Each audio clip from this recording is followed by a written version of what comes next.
আল্লাহর হাবিবের যখন বেশি টাকা ছিল তিনি বেশি খাওয়াতেন। এক বিয়েতে তিনি 400 জন সাহাবীকে খাসির গোশত, উটের গোশত আর রুটি খাইয়েছেন। ওয়ালিমা, বিয়ের খাবার। সুবহানাল্লাহ পড়বেন না? আরেক বিয়েতে টাকা পয়সা নাই। এটা হচ্ছে সাফিয়া বিনতে হুয়াই ইবনে আখতাব, ইহুদি রাজকন্যাকে বিয়ে করেছিলেন খায়বার যুদ্ধের পরে। তো ফিরে আসবেন, আল্লাহর হাবিব বললেন এখানেই বিয়ে করব, মরুভূমিতে আমাদের বাসর হবে। বাসর ঘর সাজানো হলো, আল্লাহর হাবিব বাসর করলেন। সকালবেলা তিনি বের হলেন, সাহাবারা ধরলেন, ইয়া রাসূলুল্লাহ, আগে না ওই যে রুটি খাওয়াইছিলেন, আগের বিয়েতে গোশত খাওয়াইছিলেন, এইবার কি খাওয়াবেন? আল্লাহর হাবিব বললেন, এইবার তো আমার কাছে টাকা পয়সা নাই, তোমাদের কাছে কি আছে বলো। দাওয়াত খাইতে চাই পড়ছে বিপদে সাহাবারা। তো সাহাবারা বললেন, আমাদের কাছে কিছু নাই, কারো বাড়িতে কিছু ঘি, কারো বাড়িতে কিছু আটা, কারো বাড়িতে কিছু পনির। আল্লাহর হাবিব বললেন, সব নিয়ে আসো, একটা বোলের মধ্যে রাখো। রেখে এটাকে ম্যাশড করা হলো, ছাতু বানানো হলো। কি এবার আল্লাহর হাবিব বললেন, সবাই হাত পাতো। সবাই হাত পাতলো। আল্লাহ রাসূল সাল্লাল্লাহু আলাইহি ওয়াসাল্লাম হাতের মধ্যে একটু ছাতু ধরায় দিলেন, বললেন, এইটাই বিয়ের ওলিমা। সুবহানাল্লাহ বলবেন না? তার মানে যখন সামর্থ্য বেশি তখন ওয়ালিমাতে খাওয়াবেনও বেশি। সামর্থ্য নাই, ছাতু খাওয়াই দিবেন অথবা খেজুর খাইয়ে দিবেন। খেজুরের চেয়ে ভালো মিষ্টান্ন আর হতে পারে না। খেয়াল রাখবেন, ফলের মধ্যে আছে সুক্রোজ। ফলের যে মিষ্টিটা, এটা কিন্তু বেশি ক্ষতি করে না, এটা খুব ভালো, ভেরি হেলদি। ফলের যে মিষ্টি, এটারে বলে সুক্রোজ। মধুতে যে মিষ্টি, এটাকে বলে ফ্রুকটোজ। আর চিনিতে যে মিষ্টি, এটারে বলে গ্লুকোজ। এই গ্লুকোজ বাদ দিতে হবে, বাদ দিয়ে সুক্রোজ আর ফ্রুকটোজ খাইতে হবে। তাহলে সুস্থ রাখবে কে? দেখেন আল্লাহর হাবিব সাল্লাল্লাহু আলাইহি ওয়াসাল্লাম কত খেজুর খেতেন, তিনি মধু খেতেন, ফ্রেশ মধু, ফ্রেশ হানি আল্লাহর হাবিব সাল্লাল্লাহু আলাইহি ওয়াসাল্লাম খুব বেশি পছন্দ করতেন। এজন্য বিয়ের চেয়ে ভালো কাজ হতে পারে না। এদেশে ছেলে বিয়ে করতে চাইলে সবাই বলে নিজের পায়ে দাঁড়াও। আছে না এই কথাটা? কক্সবাজারে বলে বেশি, কি বলে? নিজের পায়ে দাঁড়া। আপনি নিজের পায়ে দাঁড়াবেন, এভাবে দাঁড়া বলবেন, এই যে দেখেন নিজের পায়ে দাঁড়াইছি। তো এতদিন ছেলে কার পায়ে দাঁড়াইছে? নিজের পায়ে তো দাঁড়াইছে। বিয়েটাকে সহজ করেন।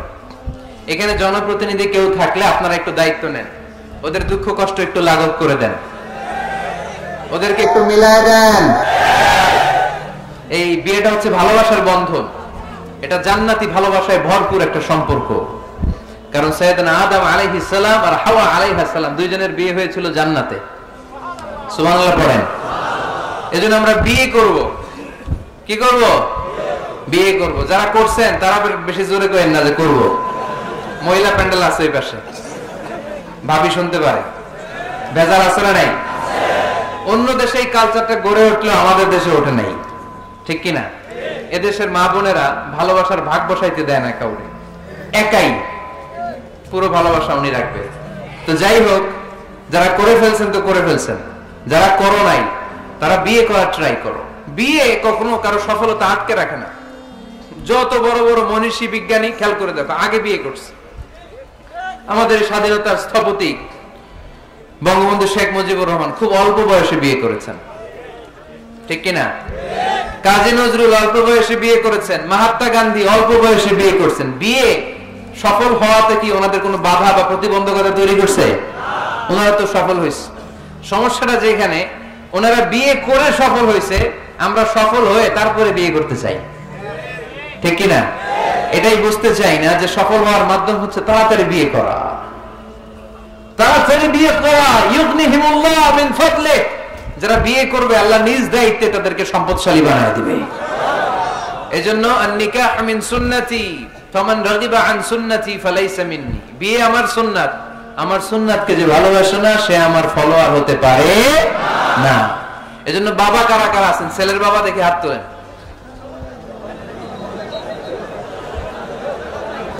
ছেলের বাবা হাত তুলে বলেন, আল্লাহ আমার ছেলেকে সময় মতো বিয়ের পিঁড়িতে বসায় দিব ইনশাআল্লাহ।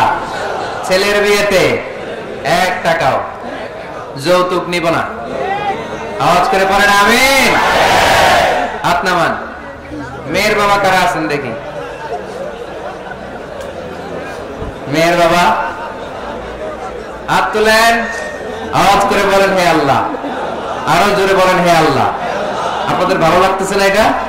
বলেন আল্লাহ আমার মেয়েকে সময় মতো ভালো পাত্রের হাতে তুলে দিব, সময় মতো বিয়ের ব্যবস্থা করব, তুমি তৌফিক দাও, মেয়ের বিয়েতে 1 টাকাও যৌতুক দিব না।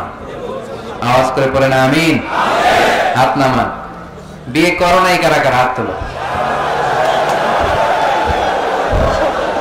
আওয়াজ করে বলো হে আল্লাহ সময় মতো বিয়ে করতে চাই, তুমি তৌফিক দাও। আওয়াজ করে বলো আল্লাহ হাত তুলে ওয়াদা করলাম আমার বিয়েতে 1 টাকাও যৌতুক নিব না। আমিন। আরো জোরে বলতে হবে আমিন। মাশাআল্লাহ। হাত নামাও, হাত নামাও। এই তো সবাই খুশি, ছেলের বাবাও খুশি, মেয়ের বাবাও খুশি, পাত্ররাও খুশি, মাইকের আওয়াজ শুনে ওইদিকে পাত্রীরাও খুশি। আলহামদুলিল্লাহ। দেখছেন বিয়েটা যে ভালো জিনিস এটা তার প্রমাণ। বিয়ের কথা বললে আনন্দ আসে, মুখে হাসি আসে, প্রাণের মধ্যে উচ্ছ্বাস জাগে, ঠিক কি না? তাযাওয়াজু আল ওয়াদুদ আল ওয়ালুদ ফাইন্নী মুকাফিরুন বিকুম আল উমাম। সুন্দরী নারী দেখে, যে নারী বেশি সন্তান জন্ম দিতে পারে এরকম মেয়ে দেখে বিয়ে করো, বেশি সন্তান তোমরা নাও, কেননা আমার বেশি উম্মত হলে কিয়ামতের দিন আমি আমার উম্মতকে নিয়ে গর্ব করে দাঁড়িয়ে যাব। আল্লাহর হাবিব বলেন 1000 কোটি লোক আমার উম্মত। আল্লাহু আকবার। তাহলে বিয়েতে কোনো অকল্যাণ নাই। যে আমার দেশে জিনা করা সহজ না কঠিন? বিয়ে করা, বিয়ে করতে এই লাগে ওই লাগে, ব্যাংক ব্যালেন্স লাগে, ফ্ল্যাট লাগে, 10 লক্ষ টাকা মোহরানা লাগে। জিনা করতে কিচ্ছু লাগে না, তুমি আমি রাজি হইলে হয়ে যায়, ঠিক কি না? এটাই বাস্তবতা, চরম বাস্তবতা। This is the real crisis of the young society of Bangladesh. এদেশের ইয়াং ছেলেরা এই ক্রাইসিসে আছে, ওদের কথা কেউ কইতে পারে না, এজন্য ওদের পক্ষ হয়ে আমি একটু বলি। বাবারা, ছেলের বাবারা, মেয়ের বাবারা, বিষয়টা একটু খেয়াল করবেন। আল্লাহ আমাদের সবাইকে কথাগুলো বুঝার আমল করার তৌফিক দান করুন। এজন্য ভুল যদি হয়ে যায় ক্ষমা চাইবে একজনের কাছে, তিনি কে? আল্লাহ বলেন যখনই ক্ষমা চাইবা তখনই আমি ক্ষমার জন্য রাজি। শুধু 2টা সময় মানুষের ক্ষমা আর তওবা কবুল করা হয় না। আওয়াজ করে বলতে হবে কয়টা? এক হলো বাদাল গরগরা, যখন গরগরানি শুরু হয়ে যায়, একজন মানুষের হায়াত যখন ফুরিয়ে যায়, মালাকুল মাউত তখন তার রূহ ধরে টান মারে, তার গলায় গরগর গরগর শব্দ হয়, তখন যদি আল্লাহর কাছে সে তওবা করে ওই তওবা কবুল হবে না। সময় তো শেষ, দা গেম ইজ ফাইনাল, শেষ। আপনি মালাকুল মাউতকে দেখে ফেলছেন, আলামুল বারজাখ দেখতে শুরু করেছেন, এখন কিসের তওবা? টাইম নাই, নো চান্স। এই হচ্ছে নাম্বার 1। নাম্বার 2 হচ্ছে বাদা তুলুই শামসি মিন মাগরিবিহা, কিয়ামতের আগে সূর্য আর পূর্ব দিক থেকে উদিত হবে না, এটা পশ্চিম দিক থেকে উদিত হবে। সূর্য যেদিন পশ্চিম দিক থেকে উদিত হবে ওই দিন থেকে তওবার দরজা, তওবার চ্যাপ্টারকে বন্ধ করে দিবে কে? আল্লাহ। এছাড়া যে কোনো মুহূর্তে 24/7 আপনি ভুল করেই ক্ষমা চাইলে মাফ করে দিবে কে? আল্লাহ। শয়তান বলে আল্লাহ আপনি আমারে জাহান্নামী বানালেন, আমিও দেখে নেব কেমন করে আপনি আপনার বান্দাদেরকে জান্নাতে ঢুকান। ফাবিমা আগওয়াইতানি লা আকউদান্না লাহুম সিরাতাকাল মুস্তাকিম সুম্মা লাআতিয়ান্নাহুম মিন বাইনি আইদিহিম ওয়া মিন খালফিহিম ওয়া আন আইমানিহিম ওয়া আন শামাইলিহিম ওয়া লা তাজিদু আকসারাহুম শাকিরিন। আল্লাহ আপনি একটারও জান্নাতে ঢুকাতে পারবেন না, আমাকে যেহেতু করেছেন জাহান্নামী, সবগুলারে আমি জাহান্নামে ঢুকাবো। আল্লাহ বলেন তুই যদি ওয়াসওয়াসা দিতে দিতে বান্দার একেবারে শেষ পর্যায়ে নিয়ে যাস, বান্দা যদি গুনার কথা বুঝতে পেরে উপলব্ধি করে একবার চোখের পানি ছেড়ে ক্ষমা চায়, আমি আমার বান্দার সব গুনাহ মাফ করে দেব। তুই কি করবি? শয়তান বলে আল্লাহ হিসাবটা এত সোজা না, আমি ডান দিক থেকে দেব ধোঁকা, বাঁ দিক থেকে দেব, সামনে থেকে দেব, পেছন থেকে দেব, মাজরার দাম শিরায় শিরায় ঢুকে ধোঁকা দেব। ওয়ালা তাজিদা আকসারহুম শাকিরিন, একটারও জান্নাতে ঢুকাতে পারবেন না। আল্লাহ বললেন তুই আমারে চ্যালেঞ্জ দিলি, আমি তো মালিকুল আমলাক, সব রাজার বড় রাজা, মহারাজা, ঠিক কি না? মহারাজা কখনো চ্যালেঞ্জ নেয় না, মহারাজা শুধু চ্যালেঞ্জ দেয়।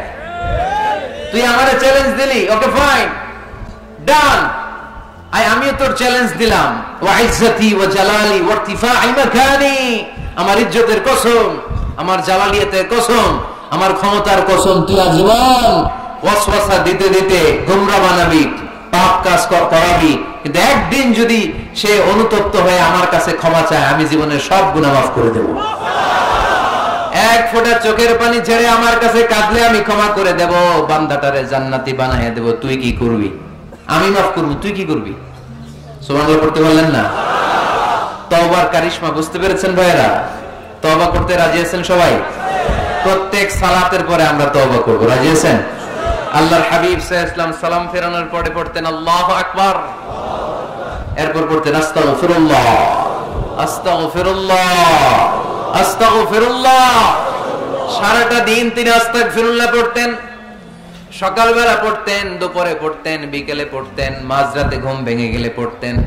শুধুমাত্র কেবলমাত্র একমাত্র যখন টয়লেটে ঢুকতেন তখন পড়তে পারতেন না, এজন্য টয়লেট থেকে বের হয়ে সর্বপ্রথম তিনি ক্ষমা চেয়ে নিতেন। যেহেতু সারাদিন জিকির করেছে আর ইস্তেগফার করেছে, শুধু টয়লেটে ঢুকার সময়টা পড়তে পারতেন না, এজন্য টয়লেট থেকে বের হয়ে ক্ষমা চাইতেন। কি পড়তেন? গফরানাক। গফরানাক মানে কি হুজুর?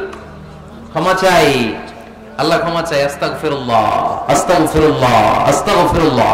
এজন্য ভুল হয়ে গেলে, পাপ হয়ে গেলে, অন্যায় হয়ে গেলে, অনুতপ্ত হয়ে আমরা ক্ষমা চাইবো কার কাছে? আল্লাহ বললেন এই কাবা ঘরের মালিক আমি আল্লাহ, আমি এক আল্লাহর ইবাদত তোমরা করো। আমরা বললাম আল্লাহ আপনি এক আল্লাহর ইবাদত যদি আমরা শুরু করে দেই আমরা কি পাবো? আল্লাহ বললেন ক্ষুধার সময় খাবার পাবে, ভয়ের সময় নিরাপত্তা পাবে। ঠিক কি না? আমরা যখন ক্ষুধার্ত হই আমাদেরকে রিজিক দেয় কে?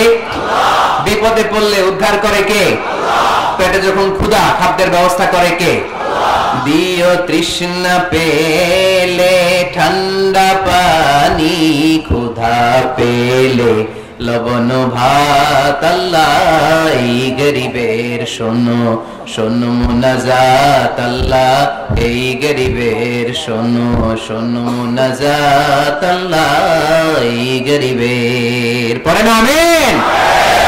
এই কাবা ঘরের রবের যদি ইবাদত করো, আল্লাযী আত'আমাহুম মিন জু, যখন তোমরা ক্ষুধার্ত থাকবে তোমাদেরকে রিজিক দিবে কে? আল্লাহ। ওয়া আমানাহুম মিন খাউফ, বিপদের সময় নিরাপত্তা দিবে কে? আল্লাহ। এজন্য মুমিন বান্দার দ্বিতীয় গুণ আল আবিদুনা, সব সময় ইবাদত করে কার? আল্লাহ। মুমিনের ইবাদত হবে শুধুমাত্র আল্লাহর। এই দুনিয়ায় যত নবী এসেছেন সব নবীরা আমাদেরকে এক আল্লাহর গোলাম বানাতে চেয়েছেন, ঠিক কি না? সব নবীদের একটা মিশন ছিল, সব নবীদের একটা ভিশন ছিল, সব নবীদের একটা স্লোগান ছিল, ইয়া কওমি ইবুদুল্লাহ মা লাকুম মিন ইলাহিন গায়রু আফালা তাত্তাকুন। ও আমার কওমের লোকেরা, কেন তোমরা এক আল্লাহর ইবাদত করো না? কেন তার পায়ে সিজদায় লুটিয়ে পড়ো না? সিজদা দিতে হয় একজনকে, তিনি কে? আল্লাহ। আল আবিদুনা, মুমিন বান্দারা এক আল্লাহয় বিশ্বাসী, তাই মুমিনদেরকে বলা হয় মুওয়াহিদুন, তাওহীদপন্থী। আমরা কি পন্থী? আমরা এতজনের ইবাদত করি না, একজনেরই তো খুশি রাখার যে নিয়ম কানুন ওটা মানতে পারি না, ঠিক কি না? হিন্দু ভাইরা অনেক দেবতার পূজা করে, কি করে না? আমি অনেক হিন্দু ভাইকে জিজ্ঞেস করেছি কাকে মানো, অনেকগুলো আছে, সবার নামও জানি না। তো এই যে আপনার এতগুলো রব, হিন্দু ভাইদেরকে আমি পছন্দ করি, তারা আমাদের মাহফিলগুলোতে আসে, তো আমি বলি এই যে আপনার এতগুলো রব, আপনি যে রবের নামই জানেন না, এটা কেমন কথা? কোটি কোটি এদের দেবতা, অনেকের পক্ষেই আসলে এত দেবতার নাম মনে রাখা সম্ভব, এত দেবতার এত নিয়মকে মেনটেন করা সম্ভব না। সেই বিবেচনায় আমাদের পদ্ধতিটা অনেক ভালো আমরা মনে করি, ঠিক কিনা? খুশি করবো একজন রে, কয়জন রে? One cannot please everybody, একজন সবাইরে খুশি রাখতে পারে না। আমি আপনাদের সবার মন রক্ষা করে চলতে পারবো? যদি এমন হয় যে এই একজনের মন রক্ষা করবেন, এটা আমার জন্য সহজ না। এজন্য আমরা এতজনের ইবাদত করি না, আমরা ইবাদত করি কয়জনের? কুল হুয়াল্লাহু আল্লাহুস লাম ইয়ালিদ ওয়া লাম ইউলাদ ওয়া লাম ইয়াকুল লাহু আহাদ। তিনি এক, অদ্বিতীয়, তিনি একক, তার কোনো শরীক নাই। ওই একক সত্তার ইবাদতের নামই হচ্ছে আল আবিদুনা। চিল্লায় পড়েন ঠিক কি না? মুমিন বান্দার দুই নাম্বার গুণ আল আবিদুনা, ইবাদত করবে আল্লাহর। অনেকে মনে করে শুধু নামাজ পড়া ইবাদত, অনেকে মনে করে শুধু জিকির করা ইবাদত, অনেকে মনে করে রমাদানে রোজা রাখা ইবাদত, অনেকে মনে করে হজের সময় হজ করাই শুধু ইবাদত। আছে না নাই? না, শুধু এগুলো ইবাদত নয়। যে কাজে আল্লাহ খুশি, খেয়াল রাখবেন, যে কাজে মানবতার কল্যাণ হয় তার সবটাই ইবাদত। সুবহানাল্লাহ পড়েন। ইমাতাতুল আযা আনিত তরিক, রাস্তায় ইটা পড়ে আছে, কেউ সরায় না। যে কেউ ইটার মধ্যে ধাক্কা খেয়ে উল্টে পড়তে পারে, পা ভেঙে যেতে পারে, আপনি ইটাটা সরাই দিয়েছেন, এটাও ইবাদত। সুবহানাল্লাহ পড়বেন না? তাবাসসুমুকা ফি ওয়াজহি আখিকা সাদাকা, your smile to your brother, it's a charity. তুমি তোমার ভাইয়ের দিকে তাকিয়ে যে মুচকি হাসি মারলা, এটাও ইবাদত। তুমি তোমার স্ত্রীকে দেখে যে সালাম দাও, এটাও ইবাদত। স্ত্রীর সাথে যে আপনি অন্তরঙ্গ সময় কাটান, এটাও ইবাদত। সুবহানাল্লাহ পড়েন। ওয়াফি বুদআই আহাদিকুম সাদাকা, ওয়াফি বুদআই আহাদিকুম সাদাকা, অন্তরঙ্গ সময় যে তোমরা স্ত্রীর সাথে কাটাও, এটাও ইবাদত, এটাও সদকা দেওয়ার সওয়াব। আল্লাহর হাবিব যখন এই কথা বললেন, সাহাবারা অবাক। সাহাবারা বলতে শুরু করলো, ইয়া হাবিবাল্লাহ, এটা কেমন কথা? স্ত্রীর সাথে আমরা অন্তরঙ্গ মুহূর্ত কাটাবো, এটাতেও সওয়াব হয়? আল্লাহর হাবিব বললেন, এই অন্তরঙ্গ মুহূর্ত স্ত্রীর সাথে না কাটিয়ে যদি পরকিয়া করতে গুনাহ আছে না নাই? তাহলে এই সময়টা যদি স্ত্রীর সাথে কাটাও, প্রতি মুহূর্তে তোমার আমলনামায় সওয়াব দিয়ে ভরে দিবে কে? আল আবিদুনা, এটা ইবাদত। বৃক্ষরোপণ কর্মসূচি, এর চেয়ে বড় ইবাদত হতে পারে? আল্লাহ এই গাছগুলোর ওসিলায় আমাদেরকে বাঁচিয়ে রেখেছে, ঠিক কিনা? আমরা যে গ্যাসটা নিয়ে শ্বাস নেই, এটার নাম কি? অক্সিজেন। ছাড়ি কোনটা? Carbon die oxide. তো এই যে অক্সিজেন নেই, এটা আসে কোত্থেকে? গাছ থেকে। গাছ লাগান, পরিবেশ বাঁচান। গাছ লাগান, পরিবেশ বাঁচান। এই গাছ লাগানোর চেয়ে বড় ইবাদত হতে পারে না। আপনি গোটা মানব সভ্যতাকে বাঁচালেন, ঠিক কিনা? একজনকে যদি আপনি বাঁচান, কেমন যেন গোটা বিশ্বের সবাইকে আপনি বাঁচালেন। এজন্য গাছ লাগানোর চেয়ে ভালো ইবাদত হতে পারে না। ঋণ দেয়া, এর চেয়ে ভালো ইবাদত আর হতে পারে? দুইজনের মধ্যে ঝগড়া, মিলিয়ে দেয়া, পারবেন না মিলাই দিতে? নাকি একটু লাগাই দিবেন? আরো কি করবেন? মিলাই দিবেন। এরে যে বলবেন, আরে ভাই, উনি তো আপনারা সালাম দিছে। এ বলবে, ঘটনা কি? 2 মাস ধরে কথা কেনা, সালাম দিল, এটা আবার কেমন কথা? তার একটু আইস ব্রেকিং হবে, তার অন্তরে ওই ব্যক্তির ব্যাপারে একটা পজিটিভ ধারণা হবে। ওর কাছে যে বলবেন, ভাই, উনি তো আপনার প্রশংসা করে খালি, বুঝলাম না, শুধু আপনার কথা কয়। সে বলবে, তাই নাকি? বাইরে বাইরে রাগ দেখাইলে ভিতরে তো দেখে অন্তরটা নরম। এই যে দুজনের মধ্যে আইস ব্রেকিং। এরপর দেখা হইলে একে দেখে মুচকি হেসে দিবে, ওর দেখে সালাম দিয়ে দিবে, ঠিক কিনা? রক্ত দেওয়ার মতো ভালো কাজ হতে পারে?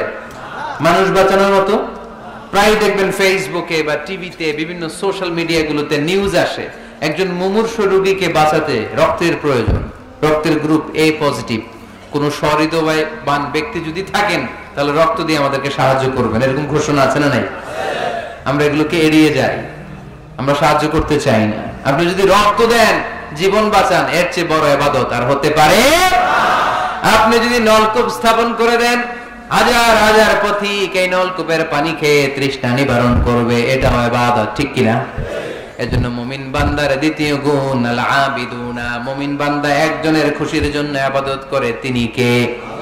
আমরা সব করি কার খুশির জন্য?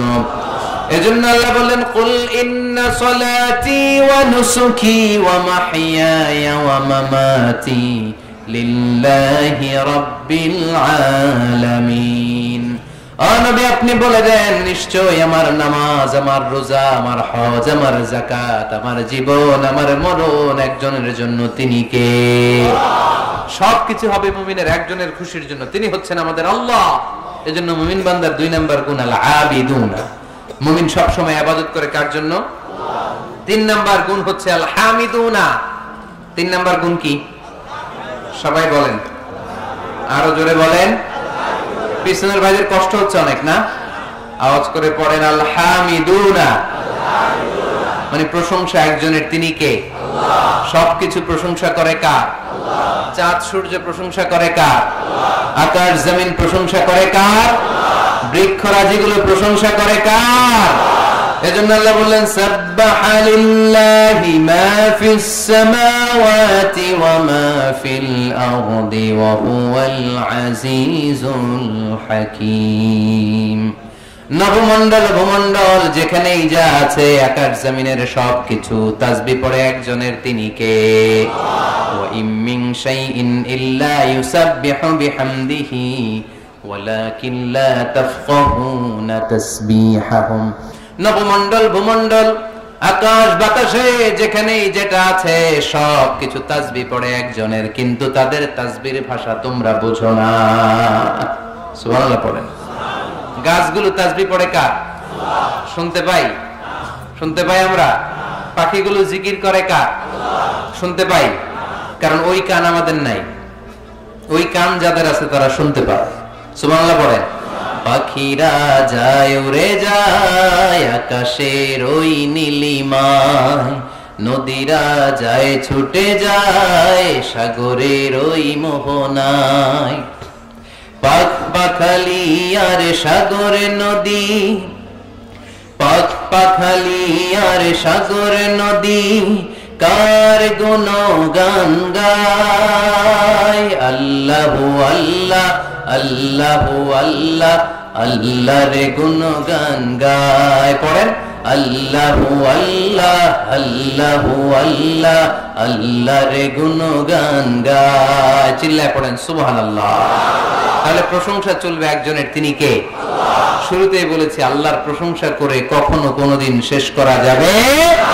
এজন্য মুমিন বান্দার 3 নাম্বার গুণ হচ্ছে আল হামিদুনা। 3 নাম্বার কি?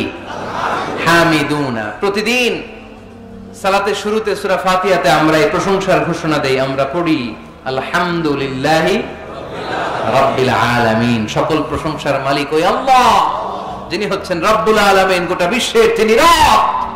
চাওয়ার আগে যিনি দিয়ে দেয় তার নাম রব।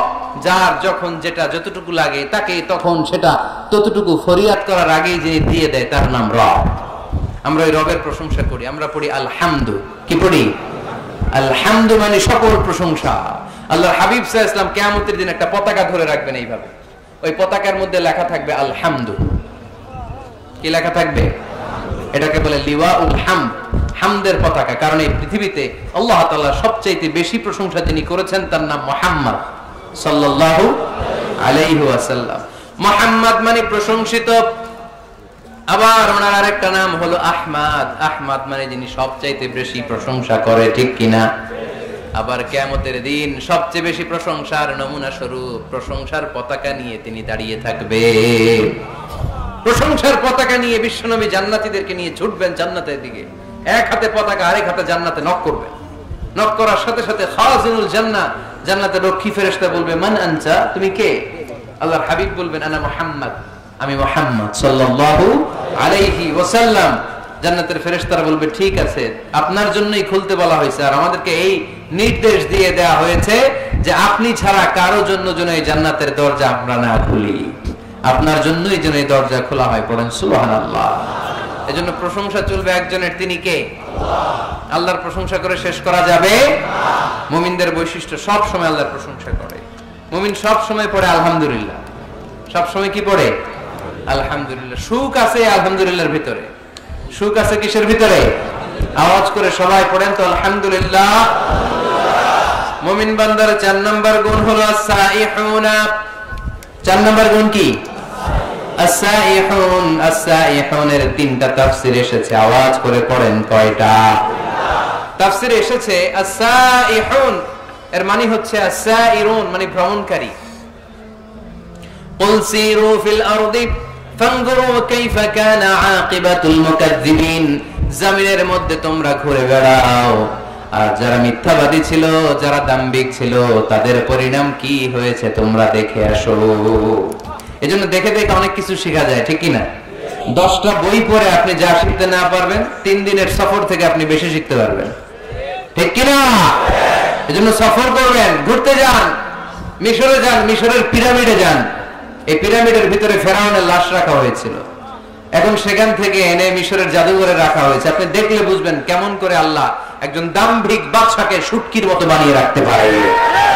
লূত আলাইহিস সালামের কওমের লোকেরা সমকামিতা করত, ছেলে ছেলেতে বিয়ে, মেয়ে মেয়েতে বিয়ে। ইদানিং বাংলাদেশেও ঢুকতেছে এটা। নাউজুবিল্লাহ পড়বেন না? এগুলোরে ঠেকায় দেওয়া যাবে? এগুলোকে রুখে দেওয়া যাবে মুসলমান? সাবধান। খুব সাবধানে থাকতে হবে। এগুলো দেখেন, এগুলো যদি আপনি দেখেন তাহলে আল্লাহর প্রতি ভয় বাড়ায় দিবে কে? তাহলে সাইহুনার প্রথম ব্যাখ্যা হচ্ছে সাইরুনা, সাইহুনার দুই নাম্বার তাফসীর হচ্ছে সাইমুনা। তাফসীরে এসেছে as-সাইহুন মানে হচ্ছে as-সাইমুন, রোজাদার। রোজা রাখেন না আপনারা? রমজান মাস আসতেছে না কয়েক মাস পরে, রমাদানের রোজা যারা রাখে তারা হচ্ছে সাইহুন। আবার নফল রোজা যারা রাখে, সোমবার বৃহস্পতিবার আল্লাহর হাবিব রোজা রাখতেন, আপনারা মাঝে মাঝে রাখেন। আরাফার রোজা রাখতেন আল্লাহর হাবিব, আশুরার রোজা রাখতেন। প্রতি মাসের আইয়ামুল বীদ 13, 14, 15 এই 3 দিনের রোজা। এই রোজাগুলো রাখেন না? না রাখেন। মুরব্বীরা রাখতে চায়, অনেক বোনেরা জিজ্ঞেস করে যে কখন রোজা রাখলে ভালো হবে, এদেরকে এগুলো জানাই দিবে। রোজা রাখার কি ফজিলত শুনেন। ইন্না ফিল জান্নাতি সামানিয়াতু আবওয়াব, জান্নাতে 8টা দরজা আছে। কয়টা? মিনহা বাব ইউসাম্মা আর-রায়্যান, সেখানে স্পেশাল একটা দরজা আছে, ওটার নাম আর-রায়্যান। লা ইয়াদখুলুহু ইল্লা সাইমুন, রোজাদাররা ছাড়া কেউ ওই রায়্যান দরজা দিয়ে ঢোকার সুযোগ পাবে না। মান দাখালাহু লাম ইয়াজমা আবাদা, একবার রায়্যান দরজা দিয়ে যে ব্যক্তি ঢোকার সুযোগ পাবে, কিয়ামতের জন্য তার গলার তৃষ্ণা মিটিয়ে দিবে কে? সাইহুনার দ্বিতীয় ব্যাখ্যা হচ্ছে সাইমুনা, তারা আল্লাহর খুশির জন্য রোজা রাখে। সাইহুনার 3 নাম্বার ব্যাখ্যা হচ্ছে আল মুজাহিদুনা, মুমিন বান্দারা আল্লাহর খুশির জন্য আল্লাহর জমিনে জিহাদ করে, ঠিক কিনা? মুমিন বান্দার 5 নাম্বার গুণ হলো আর রাকিউনা, 6 নাম্বার গুণ হলো আস-সাজিদুনা, মুমিন বান্দারা রুকু সিজদা করে একজনের খুশির জন্য, তিনি কে? দুনিয়ার বুকে যারা আপনারা সিজদা করতেন, রুকু করতেন, কিয়ামতের ময়দানে আল্লাহ দেখতে চাইবে আমাকে একটা রুকু আর একটা সিজদা করে দেখাও। আমরা মসজিদে যে জন্য সিজদা করি, কিয়ামতের দিন ওরকম একটা সিজদা দিয়ে আল্লাহকে দেখাইতে পারবো না? সবাই পারবেন? আল্লাহ বলবেন সিজদা দাও, আমার দেখাও। ইয়াউমা ইউকশাফু আন সাaqi ওয়া ইউদআউনা ইলা সুজুদি ফালা ইস্তাতিউন, আল্লাহ বলবেন কারা কারা সিজদা দিছিলা দেখাও। আমরা যারা দুনিয়াতে সিজদা দিয়েছি, আমরা আল্লাহু আকবার বলে সিজদায় লুটিয়ে পড়ব। ইনশাআল্লাহ পড়বেন না? ইনশাআল্লাহ। আর যারা দুনিয়ায় সিজদা দেয় নাই, এরা শত চেষ্টা করেও পিঠটা বাঁকাই করতে পারবে না, এদের পিঠটারে লোহার মতো শক্ত করে দিবে কে? আল্লাহ। আর রাকিউনা আস-সাজিদুনা, মুমিন বান্দারা রুকু সিজদায় লুটিয়ে পড়ে। বিশ্বনবীর রুকুর পিঠটা ছিল স্ট্রেট ফরওয়ার্ড, লা ইউখনিউ ওয়া লা ইয়াসুব ওয়া কানা বাইনা যালিক, স্ট্রেট ফরওয়ার্ড। পানি ভর্তি একটা গ্লাস যদি বিশ্বনবীর রুকু দেয়া পিঠের উপর রেখে দেয়া হয়, গ্লাসটা কাঁপেও না, গ্লাস থেকে পানি পড়েও না। সুবহানাল্লাহ পড়েন। তার মানে পিঠটা বাঁকা ছিল না, কেন ছিল? হ্যাঁ, সোজা ছিল, খুবই সোজা, স্ট্রেট ফরওয়ার্ড। আল্লাহর হাবিব বলতেন সবচেয়ে বড় চোর যে নামাজে চুরি করে। সাহাবারা বললেন নামাজে কিভাবে চুরি করে ইয়া রাসূলুল্লাহ? আল্লাহর হাবিব বললেন ইয়াসরিকু ফি রুকুইহি ওয়া সুজুদিহি, রুকু সিজদায় চুরি করে। রুকু থেকে দাঁড়িয়ে কয়েক সেকেন্ড সোজা হয়ে দাঁড়িয়ে থাকা, এটা ওয়াজিব, তা'দিলুল আরকান। অনেকেই দেখবেন রুকু থেকে কোন রকম মাথা তুলে সিজদায় দৌড় মারে, আছে না নাই? দুই সিজদার মাঝখানে কয়েক সেকেন্ড ধীর স্থির ভাবে বসে থাকা, এটা ওয়াজিব। আমাদের মাযহাবে ওয়াজিব, হানাফি মাযহাবে, বাকি মাযহাবে ফরজ। বাকি মাযহাব অনুযায়ী নামাজই হবে না, আমাদের মাযহাবে হবে, বাট সরু সিজদা লাগবে।